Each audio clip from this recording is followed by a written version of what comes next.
오늘 우리에게 주신 하나님의 말씀을 봉독하겠습니다. 마가복음 11장 1절부터 10절까지 말씀입니다.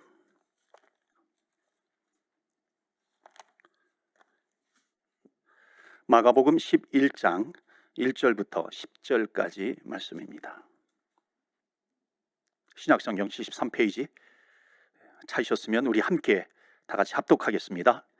그들이 예루살렘에 가까이 와서 감람산 벳바게와 베다니에 이르렀을 때에 예수께서 제자 중 둘을 보내시며 이르시되 너희는 맞은편 마을로 가라.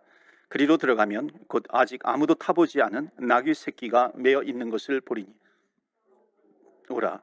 만일 누가 너희에게 왜 이렇게 하느냐 묻거든 주가 쓰시겠다 하라. 그리하면 즉시 이리로 보내리라 하시니 제자들이 가서 본즉 나귀 새끼가 문 앞에 거리에 매어 있는지라.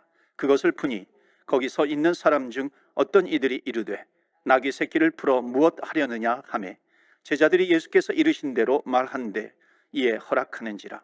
나귀 새끼를 예수께로 끌고 와서 자기들의 겉옷을 그 위에 얹어 놓음에 예수께서 타시니 많은 사람들은 자기들의 겉옷을 또 다른 이들은 들에서 벤 나뭇가지를 길에 펴며 앞에서 가고 뒤에서 따르는 자들이 소리 지르되 호산나 찬송하리로다.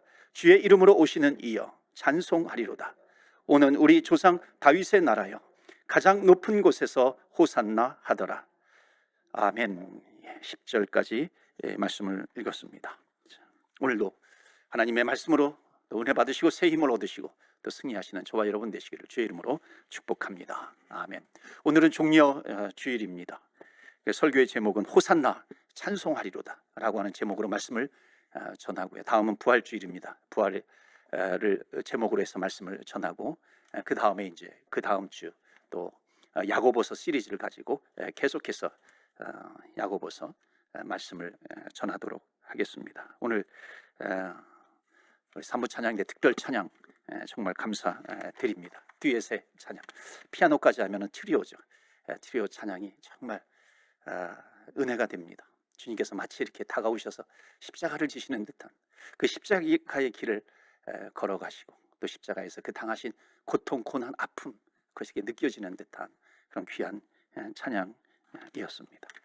자, 오늘 본문의 말씀은요, 예수님께서 십자가에 달리시기 위해서 이제 예루살렘에 입성하시는 그런 장면이 마가복음 11장에 나오고 있습니다.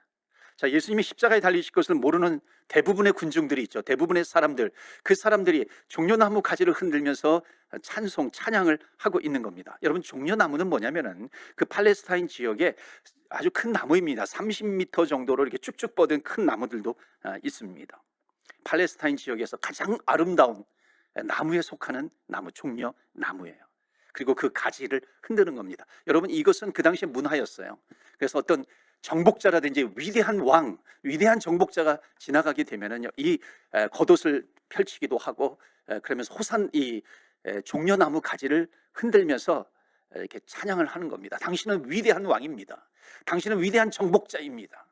그러면서 이렇게 종려나무 가지를 흔드는 그런 풍습이 있기도 했습니다. 자, 그런데 지금 예수님께서 예루살렘에 입성하실 때에도 수많은 군중들이 나와서 종려나무 가지를 흔들면서 호산나 찬송하리로다. 주의 이름으로 오시는 이여 호산나 찬송하리로다. 찬송을 하고 있는 겁니다. 오늘 말씀 보시면요, 마지막 9절 10절 말씀을 또 한번 보시겠는데 정말로 아주 기막힌 멋진 찬송입니다.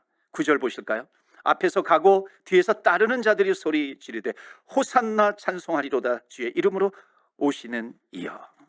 자, 나귀를 타시고 지금 예루살렘에 들어가시는데 수많은 사람들이 거리로 나와서 예수님을 향해서 호산나 찬송하리로다. 호산나 찬송하리로다. 주의 이름으로 오시는 이여. 호산나 찬송하리로다. 여러분, 이것은 정말 최고의 칭찬입니다. 여러분, 지금 이들은요, 예수님께서 이 땅에, 하나님께서 인간의 몸으로 이 땅에 예수님이 오신 것 그들은 모르는 겁니다. 구세주로 오신 것 모르잖아요. 그런데 지금 이 이스라엘 백성들이요, 이런 상황 속에서 역사상 가장 위대했던 사람이 누구냐면 다윗인데 지금 다윗의 이름을 들먹이면서 찬양하고 있는 겁니다. 10절 보시겠어요? 찬송하리로다. 오는 우리 조상 다윗의 나라여 가장 높은 곳에서 호산나 하더라. 이게 무슨 뜻이냐면 이제 오는 다윗의 나라, 그러니까 다윗의 나라가 곧 올 것입니다. 근데 다윗의 나라가 올 것인데 이제 예수 당신은 이 다윗의 영광을 재건하실 분입니다. 그렇게 지금 칭송을 하고 있는 겁니다. 그러니까 지금 이들에게요, 다윗은 역사상 가장 위대했던 왕입니다.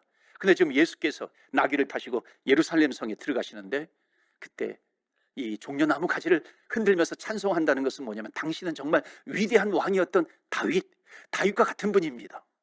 그렇기 때문에 당신은 다윗의 영광을 재건할 분입니다. 찬송 받으십시오. 막 이렇게 종려나무 가지를 흔들면서 찬송하는 겁니다. 정말 이들이 할 수 있는 최고의 표현이죠. 자, 그런데 여러분, 찬송이라고 하는 것은요, 찬양이라고 하는 것은 찬송하는 것 그 자체보다 더 중요한 것이 있다는 겁니다. 우리가 표현한 찬송을 표현하고 있습니다. 그런데 우리가 찬송을 표현하는 것보다도 더 중요한 것이 있는데 그것은 뭐냐면 그 찬송을 예수님이 받으시는 거라고 하는 거예요. 우리가 하는 찬양이 예수님의 마음에 닿고 있는가, 하나님 나라에 올려지고 있는 것인가, 상달되고 있는 것인가, 이것이 훨씬 더 중요하다라고 하는 겁니다. 아니면 그냥 주님의 마음은커녕 그냥 내 주변에서 맴돌고 있는 그런 찬양인가라고 하는 거예요. 여러분, 여기 캐나다에도 아주 찬양으로 유명한 교회들이 많이 있어요. 캐나다, 미국도 미국 물론 마찬가지죠. 이 캐나다에도 도시마다 아주 유명한 멋진 준비가 잘 되어진 그런 찬양팀들이 있습니다. 그러니까 그런 찬양팀들과 같이 찬양을 하면 감탄사가 막 저절로 나오기도 하는 그런 훌륭한 그 찬양팀이 있습니다. 여기 밴쿠버에도 있고 토론토에도 있고 몬트리올도 매주 예배 때마다 정말 웅장한 사운드와 함께 빈틈없이 진행되는 정말 이 콘서트와 같은 그런 찬양으로 찬양하는 것을 보게 됩니다. 그러니까요, 감탄사가 막 나오고 그러니까 어떤 생각이 드냐면은, 야, 정말 예수님이 없어도 얼마든지 잘 준비된 찬양팀을 따라서 정말 열광적으로 찬양할 수 있겠다, 이런 생각이 드는 겁니다. 뭐 굳이 예수님이 받지 않으셔도 정말 그 잘 구비된 찬양팀과 함께 찬양을 하니까는 그 자체로 나에게 만족이 되는구나, 감동이 되는구나, 이런 찬양을 할 수가 있다는 겁니다. 찬양팀이 손 들라고 하면 손 들죠. 뭐 소리 지르라고 하면 소리 지르고, 박수 치라고 하면 박수 치고, 또 뛰라고 하면은 펄쩍펄쩍 뛰는 겁니다. 여러분, 얼마나 재미있어요. 굳이 예수님이 오시지 않아도 찬양팀과 함께 그렇게 찬양을 하는 것이 참 재미있는 겁니다. 그 찬양팀이 무대에서 내려올 때는요, 정말 성취감이 대단하겠다, 그런 생각이 들 정도입니다.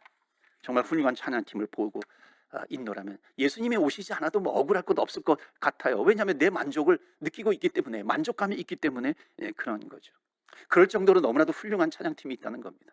그렇다고 해가지고 그런 교회들이 그냥 예수님이 오시지 않을 그런 찬양을 한다, 여러분, 이런 것은 전혀 아닙니다. 근데 우리가 알아야 될 것이 있다는 것이죠. 어찌 보면요, 이러한 모습이 예배 가운데 위험한 모습일 수 있다는 겁니다.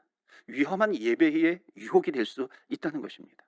예수님이 받지 않아도 뭐 상관없는 그런 찬양, 문제될 것 없는 찬양, 그냥 그 찬양 자체로 내 마음이 뿌듯하고 가슴이 뿌듯하고 감격이 되고 뭔가 큰 일을 한 것 같은 그런 느낌, 그런 감격에 빠지는 예배, 굳이 예수님이 오시지 않아도 되는 것이죠. 여러분, 제가 이렇게 말씀드리는 이유는 뭐냐면 정말로 중요한 찬양의 이유가 있기 때문에 그런 것입니다. 찬양이 훌륭하고 웅장하고요, 감동적일수록 점검해 보아야 될 것이 있는데, 그것은 뭐냐면 이 찬양이 정말 주님의 마음에 닿는 찬양인가, 이 찬양이 내 주변에서만 맴도는 것이 아니라 주님의 마음까지 올라가는 그런 찬양인가라고 하는 것, 아니면 내 만족적인 그런 찬양인가, 그것을 돌아보아야 한다는 겁니다. 여러분, 정말 찬양을 잘 준비해서 이렇게 예배를 섬기는 그 모습이 얼마나 귀합니까? 아름답습니까? 여러분, 그게 귀하기 때문에 그 존귀한 모습이 손상되지 않기 위해서 돌아보아야 한다는 겁니다. 내가 왜 마이크를 잡고 노래를 하고 있는 것인가, 찬양하는 것인가, 내가 좋아서 하는 것인가, 내가 무대 체질이라서 그런 것인가, 내가 가수가 되고 싶었는데 가수가 되지 않아서 그냥 교회 와서라도 내가 마이크를 잡고 찬양해야 되겠다, 그런 마음으로 찬양하는 것인가. 물론 자기 만족을 가지고 처음에 찬양할 수 있죠. 그러나 내 신앙이 자라나면서 내 찬양의 본질을 내가 회복하고 있는가, 찬양의 목적이 바뀌고 있는가 돌아보아야 한다는 것입니다. 정말 내 찬양이 주님의 마음에 닿는 찬양인가 라고 하는 것을 돌아볼 수 있어야 하는 것이죠. 제가 오래전에 그 세네갈에 이제 우리 단기 선교팀과 함께 단기 선교를 갔습니다. 제가 요 상황은 요 단기 선교 갔다 나가는 것은 제가 몇 번 말씀을 드렸어요. 근데 이제 제가 세네갈에 갔을 때 거기 수도가 다카르거든요. 그 옆에 그랑요프라고 하는 마치 신도시가 있습니다. 거기에 이제 교회 가가지고 그 여름 성경학교라든지 수련회를 지원을 해줬어요. 그리고 이제 모든 이제 수련회와 행사, 이 성경학교가 끝난 다음에 거기서 한 3시간 정도 떨어진 세라족이라고 하는 사람들이 사는 그 마을입니다. 거기는 뭐 전기도 들어오지 않아요. 그냥 해가 지면은 그냥 밥을 먹고 자는 그런 동네입니다. 전기도 들어오지 않아요. 불이 없어요. 뭐 TV 이런 거 전혀 없어요. 물도 뭐 수도 이런 거 없어요. 그냥 마을에 공동 우물이 있는 겁니다. 그러니까 그 가가지고 거기서 물을 떠가지고 오는 것이죠. 그러니까 집들이 막 이렇게 흙을 고로 지은 집, 뭐 토담집 같은데 거기에 뭐 양하고 염소하고 같이 사는 겁니다. 정말 예수 믿는 것이 쉽지 않은 그런 동네. 무슬림이 90% 이상이 다 무슬림입니다. 아니 99.9%가 무슬림이죠. 거기에 이제 그 현지 세네갈 목사님하고 거기에 이제 전도하러 들어간 겁니다. 마을 들어가가지고 그 마을 한가운데 그 공터에서 이제 제가 복음을 전하고 이제 통역을 해서 토속 언어로 복음을 전하는 겁니다. 복음을 전한 다음에 또 예수님을 영접한 사람들이 있으면 같이 또 찬양을 하는 겁니다. 우리 단기 선교팀 한 10여 명과 거기 목회자와 몇몇 성도들이 함께 찬양을 하는데 정말 거기에 무슨 악기가 있겠어요? 거기에 무슨 악보가 있어요? 그냥 목숨을 걸고 찬송하는 겁니다. 그 흑인 특유의 그 막 허리를 굽혔다 폈다 굽혔다 폈다 하면서 찬양을 올려드리는 것이죠. 정말 아무것도 준비되어 있지 않지만은 정말 하나님 마음에 닿는 그런 찬양을 했던 기억이 납니다. 그 중에 예수님을 영접했던 그 자매는 정말 눈물을 흘리면서 몸을 떨면서 구원시켜 주신 하나님께 감사하면서 찬양을 올려드리는 그 모습, 주님 앞에 그 찬양이 올라가게 되는 것이죠. 주님 마음에 닿는 찬양입니다. 우리 옛날 한국교회에서 우리 믿음의 선조도 할머니 할아버지들이 신앙생활을 할 때 찬송을 할 때 찬송가가 있잖아요. 찬송가에 그때 대부분 악보가 없었습니다. 그냥 찬송가 가사만 있는 것이죠. 그것도 세로로 되어 있어요. 그 우리 믿음의 선조들이 그 찬송을 부르는 겁니다. 그러니까 악보도 없고 뭐 이렇게 그런 거 없기 때문에 찬송을 하다 보면은 다 그냥 비슷한 곡조의 찬송을 하는 겁니다. 어렸을 때 그런 기억들이 나요. 그럼에도 불구하고 악보도 없지만 최선을 다해서 주님 앞에 찬양을 올려드리는 그 찬양이 주님 마음에 닿는 찬양이에요. 주님에게 올려드리는 찬양이 되었다는 것입니다. 저는 중국에 가본 적이 없어요. 그런데 중국에서 사역하시는 선교사님의 그 이야기를 들은 적은 있습니다. 중국에도 이제 북한과 같이 지학교회가 있는 거예요. 무슨 헛간 같은데 모여가지고 찬양을 하는데 그 찬양 인도자가 앞에 나와가지고 우리 어릴 때 여름 성야교 때 했던 이게 악보를 넘겨주는 거 있잖아요. 보면대 같은 거 거기에 이제 가사를 적어가지고 그 이제 찬송을 같이 하는 겁니다. 그러니까 우리 이 선교사님은 한국에서 가셨어요. 한국에서 찬양을 할 때는 우리 찬송가에는 보통 뭐 짧으면 2구절로 돼 있고 또는 보통 3절 4절로 돼 있어요. 5절 되면 5절짜리 부르면 막 짜증나기도 하잖아요. 누가 이 5절까지 되는 찬송을 만들었어. 5절 찬송을 부르면 1절 2절은 다 까먹어 버리잖아요. 자, 그런 데서 이제 신앙생활 하다가 중국에 가가지고 찬송을 하는데요. 이게 한 장 한 장씩 넘기면서 찬양을 하는데 무려 몇 구절이냐면 59절의 찬송이 있는 겁니다. 그도 그럴 것이요.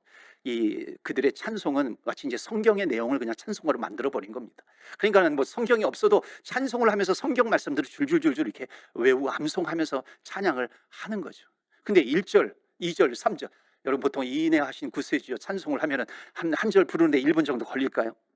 그러면 50절까지 부르면 50분 정도 걸리는 겁니다. 이분이 한 40절 정도 지났을 때 사람들을 이렇게 얼굴을 쳐다보았대. 얼마나 짜증나면서 부를까, 얼마나 불평하면서 부를까. 그런데 단 한 사람도 정말 불평하거나 짜증내는 것이 아니라 행복한 모습으로 찬송을 하고 있다는 겁니다. 그러니까 이분이 놀란 것이죠. 그걸 보면서. 근데 더욱 놀란 것은 찬양 인도하는 사람이 50절까지 불렀는데 우리 한 번 더 부릅시다 그렇게 하는 때가 있다는 겁니다. 까무라치는 것이죠. 그럼에도 불구하고 1시간 2시간 찬양을 해도 정말 흐트러짐이 없이 행복한 모습으로 찬양하고 있는 것이죠. 하나님 마음에 닿는 찬양임에 틀림이 없습니다. 여러분 여기에서 오해하시면 안 돼요. 악기가 없는 목소리로만 찬양해 하나님이 받으신다 그런 것이 절대 아닙니다. 훌륭한 악기를 구비하면서 찬양을 하든지 또는 목소리로만 찬양을 하든지 먼저 살펴야 될 것이 있다는 겁니다. 그것은 뭐냐면 이 찬양이 하나님 마음에 울리는 찬양인가, 올려지는 찬양인가, 그 마음에 닿는 예수님의 마음에 닿고 있는 그런 찬양인가 라고 하는 겁니다. 혹시 우리가 찬양을 주님 앞에 올려드릴 때에 뭔가 내 생각대로 되지 않으면, 내 계획대로 되지 않으면 못 견디는 그런 것 아닌가요? 내 생각대로 되지 않으면 내 각본대로 진행이 되어야 되는데 예배가 조금만 길면은 그냥 시계를 쳐다보면서 무언의 시위를 하는 그런 예배는 아닌가? 그런 찬양은 아닌가? 찬양 사역자가 한번 일어나서 같이 찬양하자고 그러면 일어났다가 빨리 앉혀야지, 왜 이렇게 오래 서 있게 하는 거야? 그러면서 화를 내면서 찬양을 하는 것은 아닌가? 우리의 모습을 돌아보자라고 하는 겁니다. 모르는 찬송이 나오면 시작부터 기분 나빠가지고 끝까지 기분 나쁜 채로 찬송을 부르지 않아요. 찬양 소리가 커지면 크다고 해가지고 그것이 내 귀에 거슬린다고 짜증을 내기도 하고 화를 내기도 하는 것이고, 너무 작으면 작다고 안 부르기도 하고요. 기분 나빠하는 겁니다. 여러분, 모든 것이 내 귀에 맞아야 되고, 또 내가 좋아하는 찬송인가 적당한 시기에 일어섰다 앉았다 하고, 모든 것이 완벽하게 구비되어져야만 은혜 받는 예배. 그러니까 1년에 한두 번 정도밖에 은혜를 받지 못하는 겁니다. 모든 것이 완벽하게 구비되어야 돼요. 그런데 희한하지 않습니까? 모든 것이 완비되었는데 그 갖춘 것 때문에 은혜를 받지 못하고 있는 거예요. 여러분, 우리 성경 속에 찬송의 기적을 얘기하라고 한다면 뭐니 해도 바울과 실라가 감옥에서 찬양을 했을 때 옥문이 열린 겁니다. 얼마나 대단한 찬양을 했길래 그 찬양을 끝나고 나니까 옥문이 활짝 열리더라. 우리는 찬양을 해도 내 감옥과 같은 이 인생에서 내가 벗어나지 못하고 있는데 그렇게 얼마나 대단한 찬양이길래 감옥문이 열렸을까라고 하는 겁니다. 근데 여러분, 우리가 제대로 알아야 되는 겁니다. 찬송한다고 해서 옥문이 열리는 게 아니에요. 옥문이 열리는 찬송을 했기 때문에 옥문이 열리는 겁니다. 여러분, 찬송이 옥문보다 강했기 때문에 그런 것이에요. 오늘 종려주일에 예수님께서 인류를 구원하시기 위해서 이 땅에 오셔서 십자가를 지시기 위해서 예루살렘 성에 들어가시는 겁니다. 예루살렘에 들어가시는데 많은 사람들이 앞다투어 나와가지고 호산나 찬송하리로다, 주님의 이름으로 오시는 이여 라고 외치면서 찬송을 합니다. 누가 뭐라고 할 것 없이 큰 소리로 찬송을 하는 거예요. 여러분, 과연 이들의 찬송은 어떤 찬송이었을까요? 여러분, 우리도 찬송하지 않습니까? 예배 때 찬송하고, 부활절 때 찬송하고요. 또 성탄절 절기 때마다 찬송을 합니다. 가정 예배 드릴 때도 찬송을 하죠. 심지어 우리가 차를 타고 가면서 운전하면서도 찬송을 하기도 합니다. 근데 문제는 뭐냐면 찬송을 한다라고 하는 것 그 자체, 그것보다도 중요한 것이 있습니다. 적어도 우리가 찬송을 한다 그랬을 때는요, Praise the Lord 그래서 하나님께 찬송한다. Praise the Lord. Praise가 칭찬이라는 뜻도 있잖아요. 정말 하나님을 칭찬하는 겁니다. 주님을 칭찬하는 거예요. 이건 뭐냐면 주님께 올려드리는 찬송을 하고 있느냐라고 하는 겁니다. 그러니까 우리가 찬양을 해요, 찬송을 해요. 그런데 그 찬송에 정말 중요한 것이 뭐예요? 이게 주님께 올려지는 찬송인가? 주님의 마음에 합당한 찬송인가? 주님의 마음까지 도착하는 그런 찬송인가? 아니면 내 주위에서 맴도는 찬송인가? 라고 하는 겁니다. 여러분, 예수님은 지금 이 땅에 오셔서 예루살렘에 들어가신다라고 하는 것은 뭐냐면 이제 주님께서 이 땅에 오신 가장 귀한 사역이에요. 가장 중요한 사역, 이 땅에 오셔서 인류 역사 가운데 가장 중요한 사역, 그것을 이루기 위해서 십자가를 지기 위해서 지금 예루살렘 성에 입성하시는 겁니다. 예루살렘 성에 지금 들어가고 있는 거예요. 그러니까 지금 정말 수를 헤아릴 수 없는 많은 사람들이 나와서 앞에서 끌고 뒤에서 밀면서 지금 호산나 주의 이름으로 오시는 이여 종려나무 가지를 흔들면서 찬송을 하고 있는 겁니다. 자, 그렇다면 찬송의 목적은 그 찬송을 하나님께 올려드리는 것인데, 예수님의 마음에 드는 찬송인데, 과연 이 예수님께서 예루살렘에 입성하실 때에 그 수많은 군중들이 모였는데 그 군중들 가운데 찬송을 하는 사람들 가운데 과연 몇 명이나 그 찬송이 예수님의 마음에 닿는 찬송을 하고 있는 것인가? 우리가 질문해 볼 필요가 있는 것이죠. 물론 그 군중들 가운데는 예수님의 제자들도 있었겠죠. 예수님의 제자들, 물론 십자가를 지신 다음에 뿔뿔이 흩어졌지만 그래도 반복해서 예수님의 마지막 사역에 대해서 희미하게나마 들었습니다. 그렇기 때문에 그것을 알고 찬송할 수 있었겠죠. 막달라 마리아 같이 귀신 들렸다가 나은 여인이 있습니다. 그 여인도 있었겠죠. 찬양을 합니다. 나를 고쳐주신 주님께 정말 은혜로운 찬양을 올려드리고 감사의 찬양을 올려드렸을 것입니다.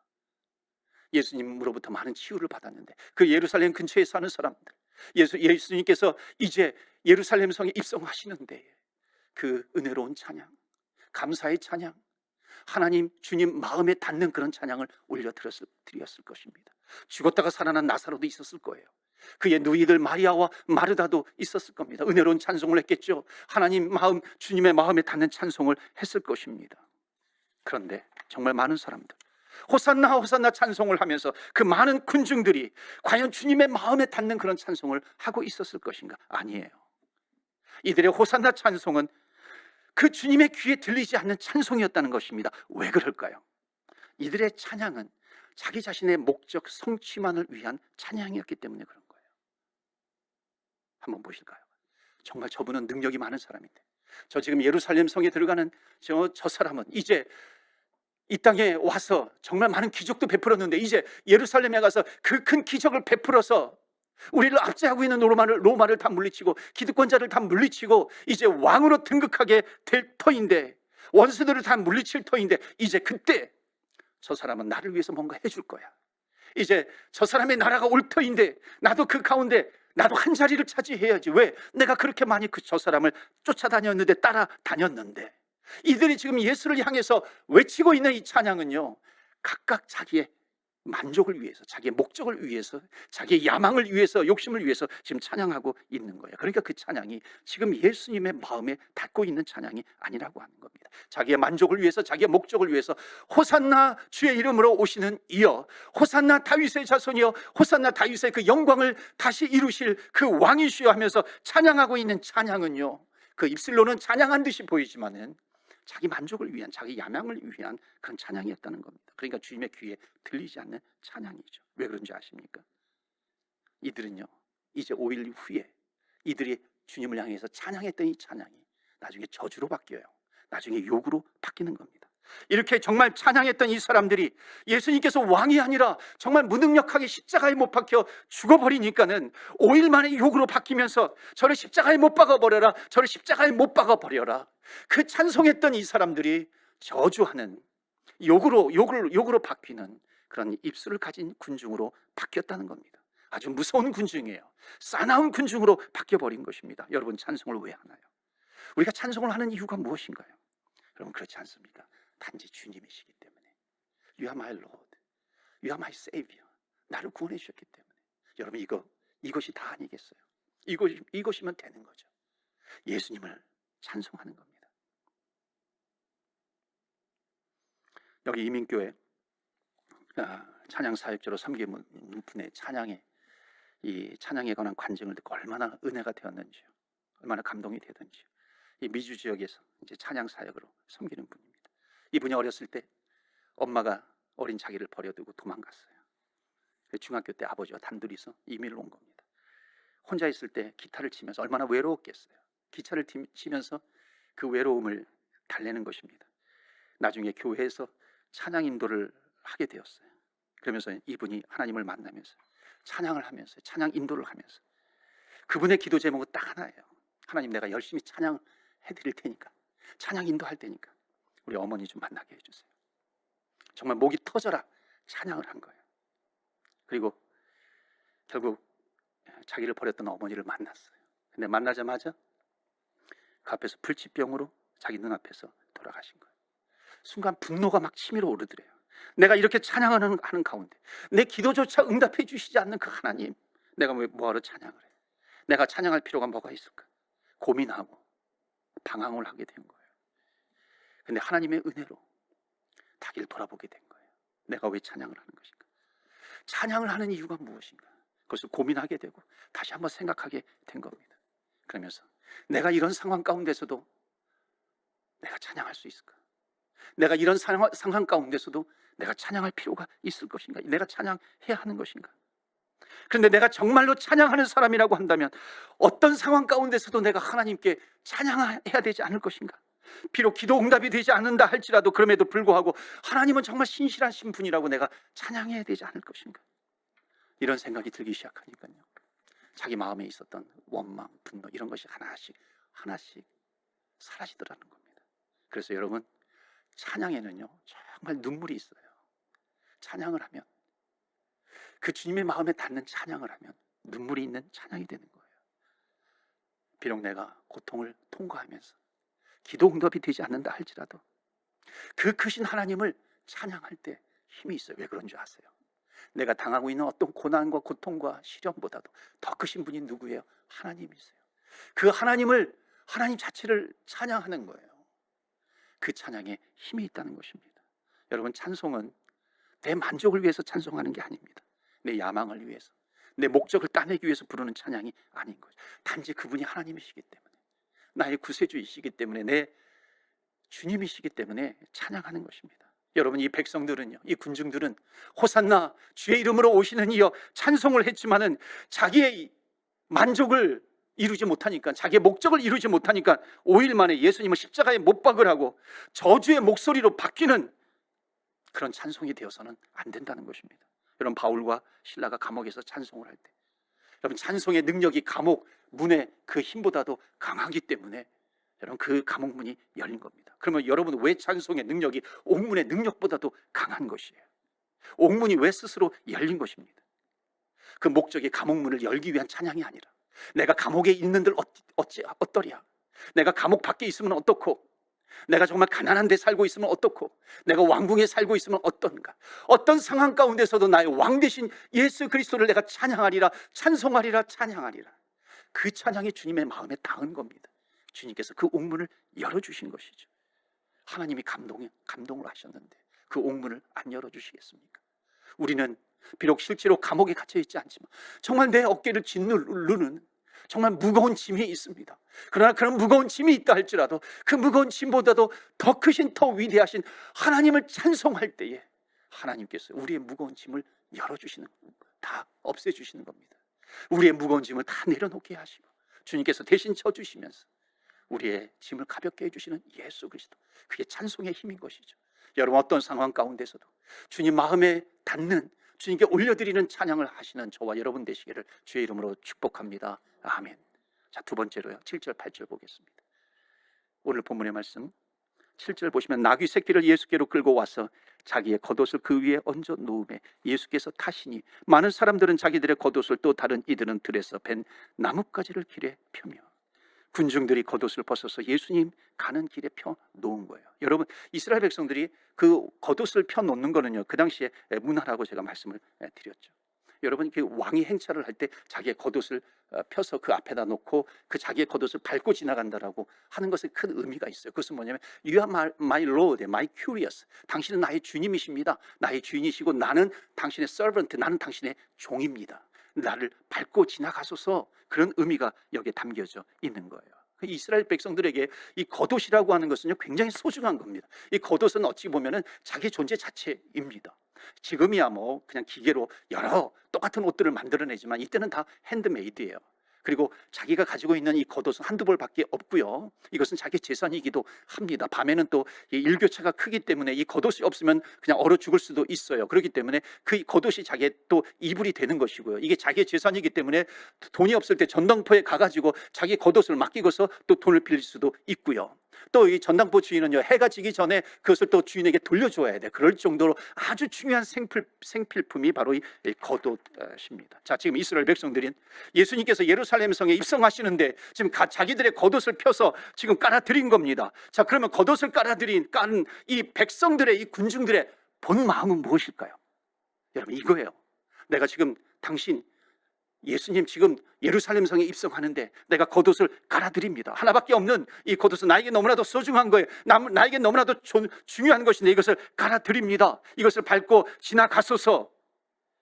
그런데 당신 나를 모른 체 하면 안 됩니다. 지금 이런 표현이에요.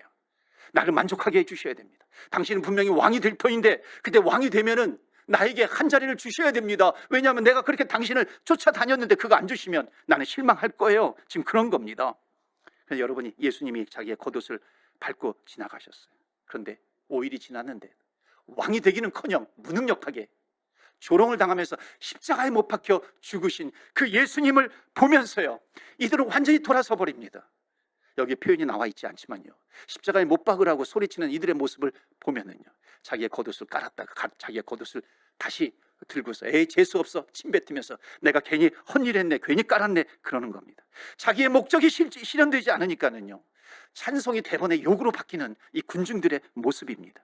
여러분, 이런 모습이 우리에게는 없는 것인가요? 이런 모습이 나에게는 없는 것인가요? 마치 뭐와 같은 줄 아세요? 내가 내 재능을 가지고 그렇게 충성을 했으면 나를 좀 알아줘야 되는 것이지. 근데 나를 알아주지 않네. 에이, 내가 괜히 헛고생했네. 이거와 너무나도 같은 거예요. 여러분, 찬양의 목적이 무엇인가요? 예수님 한 분으로 충분하지 않는 거예요. 그냥 예수님, 내가 당신을 찬양합니다, 이거면 충분하지 않습니까? 찬양 받으시기에 합당하신 주님, 그 주님께 내가 찬양을 올려드립니다. 간혹 정말 귀한 간증들을 하는 것을 듣게 됩니다. 그런데 또 이렇게 질문하는 분이 있어요. 간증 좀 하시겠어요? 저는 정말 예수 믿는 것 외에는 간증이 없어요. 예수 믿은 것 외에는 간증거리가 없어요. 원래 여러분, 간증 중에 최고의 간증이 뭔지 아십니까? 내가 예수님을 믿게 되었다라고 하는 간증이에요. 여러분, 이것만큼 큰 간증이 어디 있겠어요? 내가 큰 교통사고를 났어요. 뭐 백중칠도 정말 많은 충돌 가운데 내가 살아나는 이 기적의 간증, 이것보다도요, 건물이 무너졌어요. 그 중에 많은 사람들이 죽었는데 나 혼자 살아났다라고 하는 이 기적의 간증보다도, 내가 죄 중에 태어났어요. 내가 죄 가운데 태어났지만은 예수님을 모르고 내가 그냥 지옥으로 갈 수밖에 없는 그런 존재임에도 불구하고 예수님께서 이 땅에 오셔서 그 수많은 군중들, 바다의 모래와 같이 하늘의 별과 같이 그 수많은 군중들 가운데, 수많은 사람들 가운데 나를 보시고 나를 부르셔서 나를 택하셔서 내가 너를 위해서 왔노라고. 정말 신비로운 은혜, 정말 신비롭게도 주님께서 나를 찾아오셔서 나를 만나주시고 나를 구원시켜 주셔서 영원한 지옥으로 빠질 수밖에 없는데 영원한 생명, 영원한 천국으로 인도해 주신 이 신비로운 은혜, 그 주님께서 나를 위해서 이 땅에 오셔서 십자가에 죽으셨는데 나에게 구원의 길을 열어주셨는데, 그리고 내가 영원한 생명을 내가 얻게 되었는데, 여러분, 이것보다도 큰 간증이 어디 있겠어요? 이것보다도 중요한 간증이 어디 있어요? 내 살아생전, 어찌 보면 내가 예수님을 만나서 가장 귀한 생명을 얻었는데, 내 인생 가운데, 아니 앞으로 어떤 이 지구상의 인생 가운데서도 내가 하나님으로 말미암아, 복음으로 말미암아 구원받았다라고 하는 건 내 생애 가운데 가장 귀하고 가장 크고 무엇과도 바꿀 수 없는 가장 큰 간증거리가 나에게 있는데, 여러분, 이것은 정말 자다가도 놀랄 일 아니겠어요? 영원한 지옥으로 빠질 수밖에 없는데 영원한 생명으로 옮겨주신 이 하나님의 그 크신 은혜, 여러분 어디에서 태어나셨나요? 저희가 태어난 곳은 충청남도 홍성입니다. 물론 홍성을 잘 몰라요. 그리고 이제 서울 와서 서울에서 자랐어요. 여러분, 내가 태어난 홍성과 내가 자란 서울과 예수님이 태어나신 이스라엘과, 여러분, 그것이 무엇인 상관이 있겠어요? 상관이 있더라고요. 내가 살고 있는 이 밴쿠버와 예수님께서 십자가에 죽으신 예루살렘과 그것이 무슨 상관이 있는 것인가? 상관이 있더라고요. 정말 지구 반대편에 있는 것 같지만은 그 예루살렘에서, 이스라엘에서 십자가에 죽으신 그 주님께서 이 땅에 오셔서 나에게 구원을 베풀어 주신 것입니다. 여러분, 이것이 기적이 아니고 뭐겠어요? 기적 중에 기적인 것이죠. 우리는 지금 예배를 드리고 있어요. 함께 모여서 예배를 드리든지 온라인으로 예배를 드리든지 예배를 드리고 있어요. 여러분, 이 예배 밖에 있는 사람들이 얼마나 많아요. 근데 예배 안에 있는 나, 여러분, 이건 기적 중에 기적 아니겠습니까? 내가 죽을 수밖에 없는 죄인인데 용서받고 구원받은 것, 여러분, 이것이 최고의 간증이라고 하는 겁니다. 여러분, 이것이 나에게 있다면, 나에게 비록 다른 간증이 없다 할지라도, 아니 다른 간증 하나도 없어도 괜찮은 거예요. 얼마 전에 예수 믿은 분이 간증하는 것을 들었어요. 내가 내 입술로 찬양을 하는, 내 입술로 예수님을 만나기 전에는 그냥 내가 좋아서 찬양을 했어요. You raise me up, you raise me up. 그냥 이것이 그 어떤 중요한 의미인지도 모르지만 그냥 그 찬양을 하니까는 괜히 좋은 거예요. 괜히 힘이 나는 거예요. 위로가 되는 거예요. 그런데 정말 주님을 만나고 보니까는 주님께서 나를 위해서 마련해 주신 찬양이야. You raise me up. 주님께서 나를 일으켜 주시고, 정말 우울증 같은 데 빠질 수밖에 없고 힘든 이런 이민생활 가운데 주님께서 나를 위해서 예비해 주셨고, 주님께서 주님을 만나고 나니까 주님께서 내 삶을 인도해 주시더라라고 하는 것입니다. 내가 주님을 만났어요. 내 주님을 만나고 나니까는 무슨 부적 같은 게 무슨 소용이 있겠어요? 집에 있는 부적, 자동차에 있는 부적, 이것을 다 떼어버리는 겁니다. 물론 두렵죠, 힘들죠. 일본에서도요, 예수 믿을 때에 어떤 일이 있었냐면 가미타나라고 그 집집마다 다 우상들이 있잖아요. 예수 믿고 나니까 이것을 없애버려야 되는데 없애버리기가 어려운 거예요. 그때 이제 크리스찬들이 가가지고 그 우상들을 다 없애주었던 것이죠. 비록 내가 두려움이 있어요, 그런 가운데 있다 할지라도 내가 예수 믿고 구원받아서 하나님의 자녀가 된 것, 어떤 두려움도 이길 수 있는 천국의 백성이 되었다라고 하는 것, 여러분, 이것보다도 귀한 간증이 어디 있겠어요? 정말 귀한 간증이죠.